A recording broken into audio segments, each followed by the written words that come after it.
Ladies and gentlemen, Jay Haft here. This is episode number 26. Beaver Dam, the state of Wisconsin, a corrupt criminal enterprise, and this is a true American horror story. I want to say this, these are all my opinions. This episode is going to focus on civil rights, okay? A lot of people think that civil rights only applies to, minorities and stuff like that, but it's actually everybody. Because this is America, and they have to be inclusive when they make laws and stuff. So this here is the civil rights laws, the United States Constitution. Okay, I'm going to read this, and it's very important.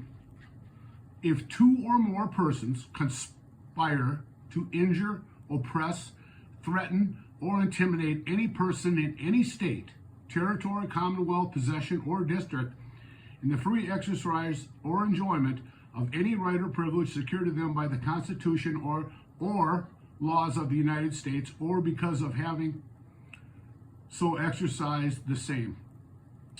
And then on the bottom it says, excuse me, they shall be fined under this title or imprisoned not more than 10 years or both, and if death results from the acts committed in violation of this section, or if such acts include kidnapping or attempted kidnap, aggravated assault, abuse. I'm going to go through the first paragraph first because that's the most one I'm going to apply here. If two or more persons conspire to injure, oppress, threaten, or intimidate any person in any state, territory, commonwealth, possession, or district in the free exercise or enjoyment of any right or privilege secured to him by the Constitution or the laws of the United States, or because of having so exercised the same. So I'm not an attorney, so what I did is I tried to figure this out, how many civil rights violations there actually were. And in 2003, this is an email from Susan Joseph, that's the damn lady I was saying, to Rob Davis. And Rob Davis, he's involved in a real lot of this stuff, okay? So this is that email that I'm going to refer to on this one. And on the bottom it says, Dan, if you got a chance, how about picking a copy of the deed and assessment info on each building over the river?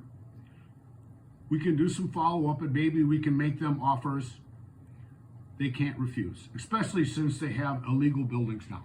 Okay, so this is when they came in and told us that, our buildings were illegal buildings and stuff like that, and I know they all have been grandfathered in for a long time. And the problem I have with this is to just pick out these buildings in Beaver Dam, these floodway structures, and then come in and threaten them. Their buildings have to be removed, intimidate them, oppress them because they can't sell their buildings because they're basically going to be ordered down and they're illegal buildings. None of the people were told that they had legal buildings at the time. So let's try and figure out the amounts of civil rights.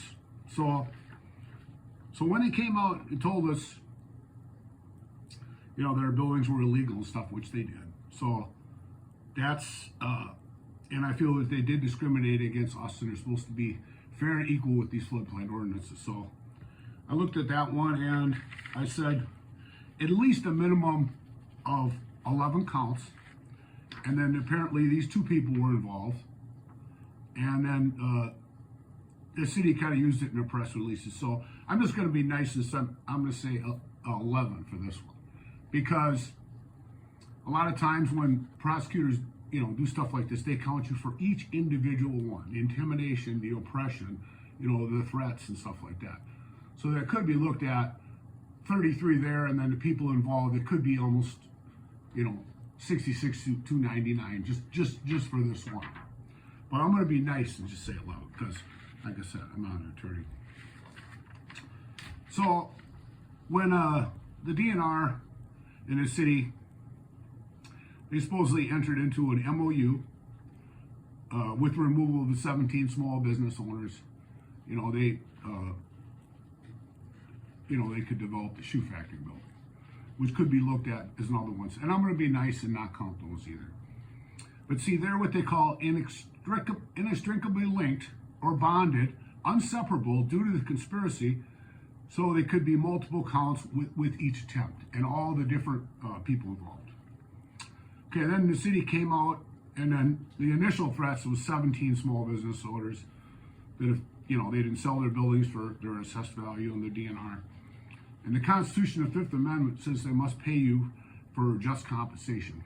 And the city and the DNR came out with these, and there was, I figured, at least a minimum of 3 people. So we're going to say 51 counts of civil rights violations because of the threats. So then they had a city meeting, which was held by John Mosringer, the building inspector, came out in front of all the people and their families, and they told, and the husbands and wives, and the building inspector, and they had city officials there too. So you got a minimum at least two people to, I would say maybe 5 or more, because a lot of the DNR people were involved in all this stuff. So they came, I'm going to say 33 counts for that, because there was 11 property owners, and some of them, their husbands and wives owned it, so it was actually not just against the husband or the wife, but they were, combined owners. So that could be looked at in some cases to be well over 33 counts. But I'll be nice and I'll just say 33 for that one. Then they said the false statements, like you can't fix your building, which is a false statement. The definition of fraud is a false statement, okay? And like I used before, if you have a skinny guy here and you tell him that you're really fat, and he goes, oh, that's a false statement. He doesn't have any losses. But if you make false statements that cause people to lose money, that's fraud. Okay. They told us we couldn't fix our buildings, and then that the 50% rule covered everything, basically rendering our property economically useless. So the people were under duress, and they oppress the people, because when you can't fix your building, it takes out on the value of your property and stuff like that, and So then these people were under oppression for 9 months until they actually bought their buildings. They were under threats for 9 months, and then they were under intimidation for this. Okay, So I'm going to be nice, and I'm just going to say, 33 for that one. I'm going to be real nice, because it could be multiple more, and I'll count for each person, 11 counts for each person involved, because there's so many property owners. That's what's so brazen about this. Normally cities try to help people after flood. So then I'm going to show you this commerce email here. This is from one of the DNR emails, and it's very interesting because they're required to pay relocation whenever they receive federal funding, which they did for this job. And then this is from Ken Johnson to James Congdon to Tom Kennedy. So that's 3 individuals involved. That's 2 or more people, 3. Mayor Kennedy had a contact with the Department of Commerce about the need to provide relocation benefits for your proposal. Mike Lutz is one of our attorneys that effectively dealt with the issue. Please call if you have questions. So just on the top part, you have 3 people that worked together, conspired together to defraud these people out of their relocation, which was required whenever you do federal funding. So I look at that as 33 counts, 11 counts for each individual. Then on the bottom it says, I have discussed the condemnation issue with the Council of Commerce. He agrees that there's no issue and will discuss the matter with the staff. Well, the thing is, you can't defer condemnation. Condemnation is legal process for eminent domain. And in that process, you have to do appraisals. And evidently, he took care of this too. He took care of the relocation and the condemnation, so he didn't have to do that, even though they're laws. So on the bottom here, I'm going to look at this and say, there's a minimum of at least 11, and then he took care of it with the Commerce. We'll add another 11 on there. And I didn't even add these on here because it just kind of comes to me, Like I said, I'm not an attorney, or I'm far from an attorney, but it's all pretty much clear cut and dry. So When the city bought the buildings from the property owners, they made them sign addendums making them waive their relocation. Okay. So when they waived their relocation, eventually they had to come back, 4 to 6 years, somewhere in there, and actually pay the people relocation. Okay. So in the meantime, they oppressed these people. And in my case, it was almost 6 years. They oppressed me because they were supposed to do this in the beginning. If they would have done this very illegally, I would have took this. But that's a minimum of 11 counts of oppression for them. To come back and say 11 years later, you're going to relocate after you've been under threat for 9 months and your business closed. It's impossible.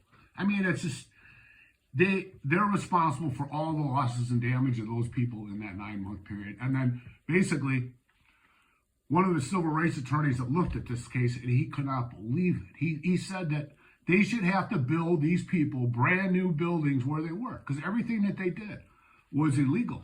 And all these civil rights then they were supposed to get them replacement properties, okay?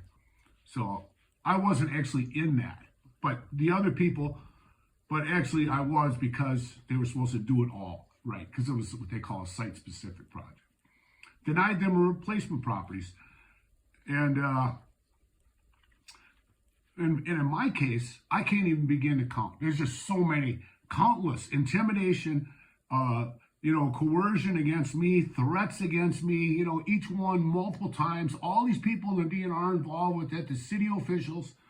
Then you can actually almost look at the city council. They're in, they voted for this, the Beaver Dam Area Development Corporation. So, and all the stuff they had on me and on the radio and the newspaper.